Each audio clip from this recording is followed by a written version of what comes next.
أعوذ بالله من الشيطان الرجيم بسم الله الرحمن الرحيم الحمد لله رب العالمين رب اشرح لي صدري ويسر لي أمري واحلل عقدة من لساني يفقهوا قولي السلام عليكم ورحمة الله وبركاته সূরা নাজমের ধারাবাহিক আলোচনায় আজকে আমরা আলোচনা করব 25 নম্বর আয়াতটি নিয়ে। 25 নম্বর আয়াতে আসার আগে আমরা দেখি এর আগে আল্লাহ সুবহানাহু ওয়া তাআলা 24 নম্বর আয়াতে বলেছেন আমলিল ইনসানি ইজা তামান্না, যে মানুষ কি তাই পায় যা সে চায়। সেখানে আমরা দেখেছি আল্লাহ সুবহানাহু ওয়া তাআলা এর আগে তাদের যে ভ্রান্ত বিশ্বাস ছিল আরবের কাফিরদের, কুরাইশদের, সেই ভ্রান্ত বিশ্বাসকে সেখানে উন্মোচন করেছেন এবং তাদের যেই অমূলক বিশ্বাস ছিল লাত মানাত ওজ্জা নিয়ে, ফেরেশতাদেরকে নিয়ে, এবং আল্লাহ সুবহানাহু ওয়া তাআলার সাথে তারা ফেরেশতাদের সম্পর্ক নির্ধারণ করেছিল কন্যা সন্তান হিসাবে, এই যে ভ্রান্ত ধারণা, সে তার পরিপ্রেক্ষিতে আল্লাহ সুবহানাহু ওয়া তাআলা বলছেন যে মানুষ কি তাই পায় যা সে চায়। অর্থাৎ তারা তাদের মন গড়া কিছু কথাকে নিজেদের জন্য প্রতিষ্ঠিত করে নিয়েছে, এটা কতটুকু সঠিক। এবং সেখানে আমরা দেখি যে তামান্না শব্দটা ইউজ করা হয়েছে। তামান্না শব্দের অর্থ হচ্ছে যে কোনো কিছু চাওয়া যেটা সম্পূর্ণ হোক, অর্থাৎ আমার মনের তামান্না, আমার মনের ইচ্ছা হচ্ছে এই কাজটা সম্পূর্ণ হোক, আমি যেটা হতে চাচ্ছি সেই জিনিসটাকে দেখতে চাচ্ছি। সো এটা হচ্ছে এক ধরনের উইশফুল থিঙ্কিং। এবং তামান্না শব্দের আরেকটা অর্থ হচ্ছে যে কোনো কিছু আন্ডারস্ট্যান্ডিং ছাড়া, বুঝা ছাড়া কোনো কিছু পড়া, সেটাকেও তামান্না বলা হয়ে থাকে। এবং লিটারাল আরেকটা মিনিং হচ্ছে মিথ্যা। তামান্না শব্দের আরেকটা অর্থ হচ্ছে বিং টেস্টেড, অর্থাৎ কোনো কিছুর জন্য তাকে পরীক্ষায় অবতীর্ণ হওয়া। তো এই সব কিছুর যদি আমরা মিলিয়ে নিই আগের আয়াতগুলোর সাথে, তাহলে আমরা দেখি যে কাফির কুরাইশদের ইচ্ছা ছিল তারা যেই জিনিসগুলোকে সঠিক মনে করেছে সেই জিনিসগুলোই যাতে প্রতিষ্ঠিত হয়, এবং সে কারণেই তারা যাদেরকে সেখানে দেখেছে শক্তিশালী হিসাবে, বা যাদের ক্যারেক্টার তাদের কাছে পছন্দনীয় ছিল, অথবা যারা তাদের সমাজে উঁচু স্থানের ছিল, তাদেরকেই তারা তাদের আইডল বা তাদের মাবুদ বানিয়ে নিয়েছিল। এবং তারা মনে করছিল যে এটাই সঠিক, এবং তারা যেভাবে চিন্তাভাবনা করছে, ইভেন ফেরেশতাদের ব্যাপারে, যে ফেরেশতারা হচ্ছে আল্লাহ কন্যা সন্তান, নাউজুবিল্লাহ, সেভাবেই তারা জিনিসটাকে দেখতে চেয়েছিল। সো তাদের এই যে প্রচেষ্টা, সেই প্রচেষ্টাটা হচ্ছে যে কোনো জিনিসের মর্ম অর্থ যেটা বা অন্তর্নিহিত অর্থ যেটা, সেটা না বুঝেই তারা একটা কিছুকে ফলো করে প্রচার করছিল। এবং আলটিমেটলি সেটা কী ছিল? আলটিমেটলি সেটা একটা মিথ্যা ছিল। আর আমরা যদি ইসলামের পার্সপেক্টিভে চিন্তা করি, তাহলে দেখা যায় যে এই যে তাদের তামান্না, এই যে তারা যা ইচ্ছা তাই চাচ্ছে, এটা হচ্ছে তাদের জন্য একটা পরীক্ষা, যে আমি কি এভাবে যা ইচ্ছা তা চাইতে পারি, নাকি আমাকে মূল যে ধারণা, অথবা যিনি হচ্ছেন সমস্ত শক্তির উৎস, যিনি এই সমস্ত কিছুকে পরিচালিত করছেন, তার নির্দেশ কি সেটা আমাকে জানতে হবে। সো আমরা চাইলাম একটা জিনিসকে আমাদের মাবুদ বানিয়ে নিতে, চাইলাম একটা জিনিসকে আমাদের নেতা বানিয়ে নিতে, আমাদের আইডল বানিয়ে নিতে। এটা করার ক্যাপাসিটি আমাদের আছে কিনা, এটা করার জন্য কতটুকু ক্ষমতা আমাদেরকে আল্লাহ সুবহানাহু ওয়া তাআলা দিয়েছেন, অথবা আমাদের পূর্বপুরুষরা করেছেন, সে কারণে আমাদেরকে এটা কন্টিনিউ করতে হবে, এটা কতটুকু বিবেচনার মধ্যে আনা উচিত সেটাও আমাদেরকে চিন্তা করতে হবে। ঠিক এই কথাগুলো বলার পরই 25 নম্বর আয়াতে আল্লাহ সুবহানাহু ওয়া তাআলা কি বলছেন? ফালিল্লাহিল আখিরাতু ওয়াল উলা, যে অতএব পূর্ববর্তী এবং পূর্ববর্তী সমস্ত কিছুই হচ্ছে আল্লাহ সুবহানাহু ওয়া তাআলার হাতে। তার মানে হচ্ছে যে আমরা যে জিনিসটা চাচ্ছি, আমরা যে জিনিসটা করতে চাচ্ছি, যে জিনিসটার উপরে জোর দিচ্ছি, যেই জিনিসটার প্রচলন করছি, সেই জিনিসটার ব্যাপারে আসলে আমাদেরকে চিন্তা করতে হবে এটার প্রকৃত মালিক কে, কে আসলে আমাদেরকে এই ক্ষমতাটুকু দিতে পারে, অথবা কে আমাদেরকে গাইড করবে, যার কাছে হচ্ছে এর সঠিক নলেজ রয়েছে। তিনি আমাদেরকে গাইড করতে পারেন, যিনি হচ্ছেন সমস্ত কিছুর মালিক, সমস্ত কিছুর অধিকারী। ফালিল্লাহিল আখিরাতু ওয়াল উলা, যে আল্লাহর হাতেই রয়েছে।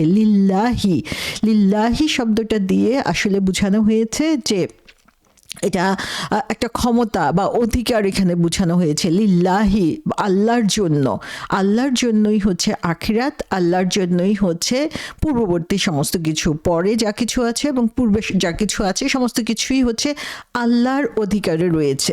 সো আল্লাহর অধিকারে যদি কোনো কিছু থাকে, সেখানে নীতি নির্ধারণ কে করবে, সেখানে দিক নির্দেশনা কে দিবে, সেখানে ভালো মন্দ বিবেচনার দায়িত্বটা কার উপরে পড়বে? অবশ্যই আল্লাহর উপরে পড়বে। এবং আল্লাহ সম্পর্কে যখন আমাদের এই সুস্পষ্ট ধারণা থাকবে, তখনই আসলে আমরা বুঝতে পারবো যে আমরা সঠিক পথে রয়েছি নাকি ভুল পথে রয়েছি।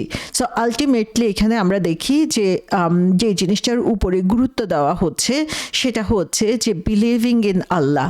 আল্লাহকে আসলে আমরা কতটুকু বিশ্বাস করছি। আল্লাহকে যদি আমরা সঠিকভাবে বিশ্বাস করি, আল্লাহ সম্পর্কে আমরা যদি জানি এবং আল্লাহর ক্ষমতা সম্পর্কে আমরা যদি জানি, তাহলে সেখানে কখনোই আমাদের মাথার মধ্যে এমন চিন্তা আসবে না যে আমি নিজে থেকে কোনো কিছু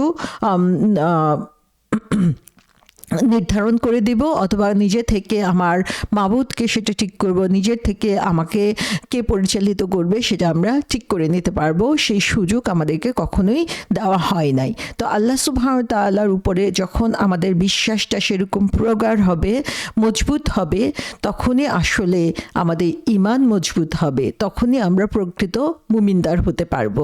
তো এই আয়াতে আল্লাহ সুবহানাহু ওয়া তাআলা স্মরণ করিয়ে দিচ্ছেন যে অল ম্যাটার্স বিলং টু আল্লাহ, যে আল্লাহ সুবহানাহু ওয়া তাআলা হচ্ছে এই দুনিয়া এবং আখিরাতের কিং, এই দুনিয়া এবং আখিরাতের ওনার, অধিকারী। সো সমস্ত কিছু হচ্ছে, দুনিয়ার যা কিছু রয়েছে সেটা যেমন আল্লাহর অধিকারে রয়েছে, তেমনিভাবে আখিরাতে যা কিছু রয়েছে সেগুলো হচ্ছে আল্লাহর অধিকারে। তো কাউকে যখন আমি কোনো কিছুর কিং অথবা ওনার হিসেবে মানি, তখন স্বাভাবিকভাবেই তার যে নিয়ম, সে নিয়মটাকে আমাকে মেনে চলতে হবে। আমার নিজের পছন্দ মতো কোনো কিছু সেখানে আমি করতে পারবো না, আমি যা চাই তাই সেখানে করতে পারবো না। সো আল্লাহ সুবহানাহু ওয়া তাআলা কি চান সেটাই হচ্ছে আমাদেরকে সবচেয়ে বেশি প্রাধান্য দিতে হবে। এবং আল্লাহ সুবহানাহু ওয়া তাআলা যদি না চান তাহলে কোনো কিছুই ঘটে না, সেই জিনিসটাও আমাদেরকে বিশ্বাস করতে হবে। সো আল্লাহ সুবহানাহু ওয়া তাআলা হচ্ছেন মালিক। তিনি মালিক শুধুমাত্র এই দুনিয়ার না, তিনি মালিক হচ্ছেন ইয়াউমুদ্দিন, আখিরাতেরও তিনি মালিক। সো এটা আসলে কোনো নতুন কনসেপ্ট না, এটা যুগ যুগ ধরে এই জিনিসটা চলে এসেছে। এবং কাফের কুরাইশরা আসলে এই জিনিসটা জানতেন যে আল্লাহ সুবহানাহু ওয়া তাআলার ক্ষমতা কী। এবং সে কারণে আমরা দেখি যে সূরা আল ফিলের মধ্যে যে যখন আব্রাহার দল কাবা ধ্বংস করার জন্য আসলো, এবং সেই পরিপ্রেক্ষিতে তারা কি করলো, আব্দুল মোত্তালিবের যে পশুপাল ছিল সেগুলোকে তারা ধরে নিয়ে গেল। তখন আব্দুল মোত্তালিব তাদের উদ্ধার করার জন্য গেল, এবং তারা আব্দুল মোত্তালিবকে দেখে খুবই ইনফ্লুয়েন্সড হয়েছিল, তার যেই ব্যক্তিত্ব, সে ব্যক্তিত্বকে দেখে। কিন্তু যখন আব্দুল মোত্তালিব বললেন যে তিনি এসেছেন তার পশুপালকে মুক্ত করার জন্য, তখনই তাদের মধ্যে একটা মানে বিপরীত ধারণার জন্ম নিল। কারণ হচ্ছে তারা চিন্তা করেছিল যে আব্দুল মোত্তালিব এসেছে কাবা ঘরকে রক্ষা করার জন্য, যেটা তাদের কাছে অত্যন্ত সম্মানিত ছিল। কিন্তু আব্দুল মোত্তালিব তাদেরকে যে জবাবটা দিলেন সেটা হচ্ছে যে কাবা ঘরের মালিক যিনি, তিনি তার সম্পদকে রক্ষা করবেন, আর আমি যে জিনিসের মালিক আমি সেই জিনিস রক্ষা করতে এসেছি। সো এখানেও আমরা দেখি যে ওনারশিপ জিনিসটা, যেটা যে আমরা যার ওনারশিপ আমরা অ্যাকসেপ্ট করেছি তার ব্যাপারে আমাদের সঠিক ধারণা আমাদেরকে থাকতে হবে। সো এখানে আল্লাহ সুবহানাহু ওয়া তাআলা বলে দিচ্ছেন যে আল্লাহর ডিসিশন, আল্লাহর ইচ্ছা, সেটাকেই হচ্ছে সমস্ত কিছুর উপরে আমাদেরকে প্রাধান্য দিতে হবে। এটাই হচ্ছে তাওহীদের মূল বিশ্বাস, যে আমরা যখন তাওহীদের কথা বলছি, লা ইলাহা ইল্লাল্লাহ বলছি, যে আল্লাহ ছাড়া আর কোনো মাবুদ নাই, তখনই আমরা কিন্তু এটা মেনে নিচ্ছি যে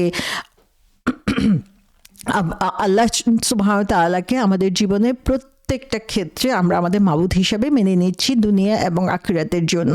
এবং এই লা ইলাহা ইল্লাল্লাহ এই কথাটা আমরা যত সহজে বলছি, কাফিররা কিন্তু এই কথাটা উচ্চারণ করতে পারে নাই। কারণ যদিও তাদের আল্লাহ সম্পর্কে ধারণা ছিল এবং তারা জানতো যে লা ইলাহা ইল্লাল্লাহ বলার মাধ্যমে তাদেরকে তাদের যে ক্ষমতা, তাদের যে অধিকার, সেটাকে পুরো ছেড়ে দিতে হবে আল্লাহ সুবহানাহু ওয়া তাআলার জন্য, এবং সেটা করতেই হচ্ছে তাদের সবচেয়ে বেশি কষ্ট ছিল। তো এখানে আমরা দেখি আল্লাহ সুবহানাহু ওয়া তাআলা তাআলা এক বাক্যে সমস্ত কিছুকে নেগেট করে দিয়ে বলছেন যে আল্লাহ হচ্ছেন সমস্ত কিছুর মালিক এবং অধিকারী, সেটা আখিরাতের হোক বা সেটা দুনিয়ার হোক। এবং এখানে আরেকটি ইন্টারেস্টিং জিনিস আমরা যেটা দেখি সেটা হচ্ছে যে ফালিল্লাহিল আখিরাতু ওয়াল উলা, এখানে আখিরা শব্দটা আগে এসেছে এবং তারপরে হচ্ছে উলা শব্দটা এসেছে। আখিরা বলতে হিয়ার আফটার, দুনিয়ার পরের জীবনকে বোঝানো হচ্ছে, এবং উলা বলতে হচ্ছে এর পূর্ববর্তী যে জীবন অর্থাৎ দুনিয়ার জীবনকে এখানে বোঝানো হচ্ছে। সো এখানে ফার্স্টে আখিরা শব্দটা কেন বলা হয়েছে এ ব্যাপারে তাফসীরকারগণ যে ব্যাখ্যা করেছেন তার মধ্যে একটা হচ্ছে যে এটা আগে উল্লেখ করার কারণ হচ্ছে দুনিয়াতে আমরা দেখি যে দুনিয়া এবং আখিরাতে যে ক্ষমতা বা মালিকানা নিয়ে যে প্রশ্ন আসে সেটা দুনিয়ার মধ্যে আমরা বিভিন্ন ধরনের রাজা, সম্রাট, বাদশাহ অথবা এমন ক্ষমতাধরদেরকে দেখি যারা হচ্ছে তাদের নিজেদের ক্ষমতার কিছু ম্যানিফেস্টেশন শো করতে পারে এখানে। কিন্তু আখিরাতে যখন যাব আমরা হিয়ার আফটারে, সেখানে আর কোনো রাজা নাই, সেখানে আর কোনো বাদশাহ নাই, সেখানে আর কোনো ধরনের ক্ষমতাধর ব্যক্তি সেখানে নাই যারা হচ্ছে সেখানে কোনো ধরনের ক্ষমতা প্রদর্শন করতে পারবে। সেখানে সোল ক্ষমতাটা হচ্ছে, সোল পাওয়ারটা হচ্ছে আল্লাহ সুবহানাহু ওয়া তাআলার জন্য। সো আল্লাহর যে পাওয়ার সেটা মোর ম্যানিফেস্টেড হবে, তার যে নিদর্শন সেটা মোর সুস্পষ্ট হবে হচ্ছে আখিরাতে যেয়ে। সে কারণে হচ্ছে আখিরাতের কথা বলা হয়েছে, অর্থাৎ সেখানে আর কেউ সেখানে কোনো ধরনের শেয়ার নিতে পারবে না। এখানে যেমন কেউ ইচ্ছা করলেই নিজেদেরকে রব বলে ঘোষণা করে ফেলছে বা নিজেদেরকে অনেক ক্ষমতাধর মনে করছে, সেখানে সেটা করার তাদের কোনো সুযোগই থাকবে না। সো এই যে বিলিভ ইন আল্লাহ বা আল্লাহর যে শক্তি, আল্লাহর যে পাওয়ার, আল্লাহ সুবহানাহু ওয়া তাআলাকে আল আহাদ আল ওয়াহিদ হিসাবে মেনে নিয়ে তার ক্ষমতার কাছে নিজেকে সঁপে দেওয়া, সেটাই হচ্ছে তাওহীদের শিক্ষা, সেটাই হচ্ছে আমাদের একত্ববাদের শিক্ষা। এবং এই কারণে আমরা দেখি যে একটা হাদিসে এসেছে যেখানে আবু বকর রাদিয়াল্লাহু আনহু বলেছেন যে রাসূল সাল্লাল্লাহু আলাইহি সাল্লামকে যে হে আল্লাহ রাসূল সাল্লাল্লাহু আলাইহি সাল্লাম আমাকে এমন কিছু শিখিয়ে দিন যেটা আমি হচ্ছে সকাল এবং সন্ধ্যায় রেগুলার পড়তে পারবো।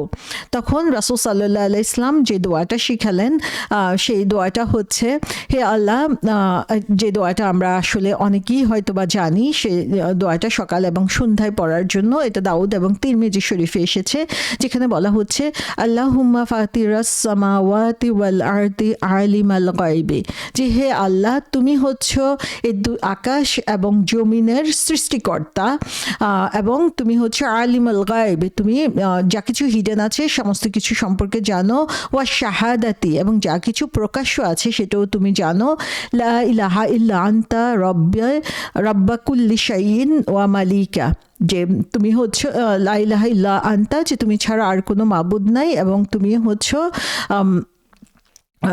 সমস্ত কিছুর মালিক, যেটা হচ্ছে আমরা তাকে তার ওরশিপ আমরা করছি, সমস্ত কিছুর অধিকারী হচ্ছেন তিনি। তো এই যে দোয়াটা, এই দোয়াটার মাধ্যমে সকাল সন্ধ্যায় আমরা আসলে প্রকাশ্যে ঘোষণা দিচ্ছি যে তিনি হচ্ছেন সমস্ত কিছুর অধিকারী, সমস্ত কিছুর মালিক এবং তার কাছেই হচ্ছে আমরা সমস্ত কিছুর জন্য চাইব।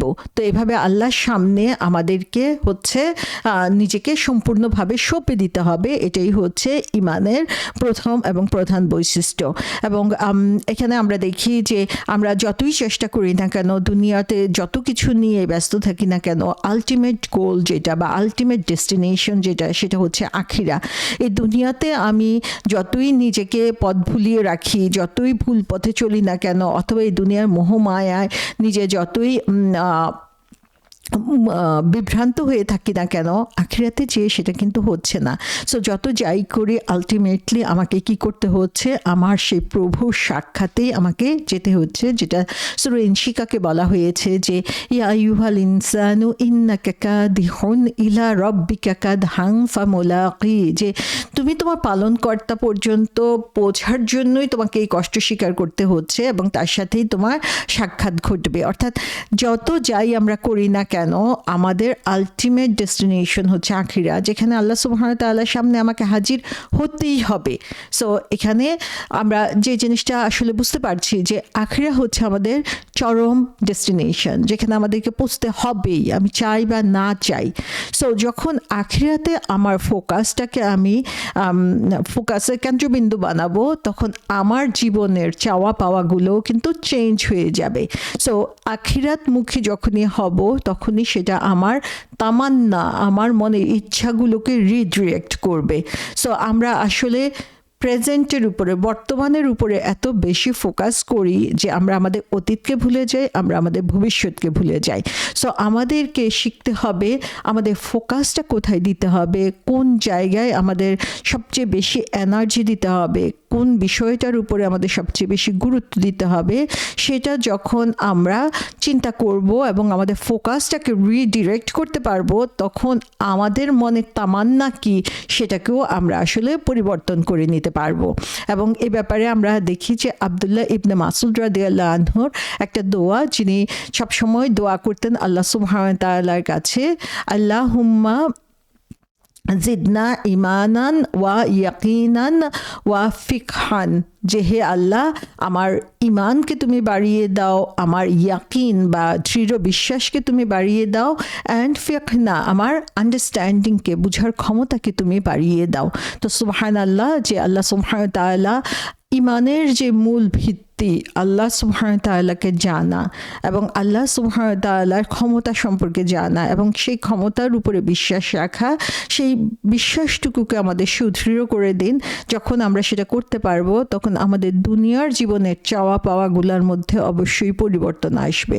সো আমাদেরকে নিজেকেই নিজে প্রশ্ন করতে হবে, আল্লাহকে কি আমি চিনেছি? আল্লাহর ক্ষমতা সম্পর্কে কি আমি জানি?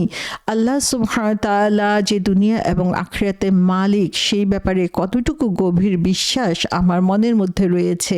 এবং আমার মনের মধ্যে যদি বিশ্বাস থাকে, তার সেটার যদি গভীরতা থাকে, অবশ্যই সেটা আমার চিন্তা এবং কাজের মধ্যে প্রতিফলন ঘটাবে।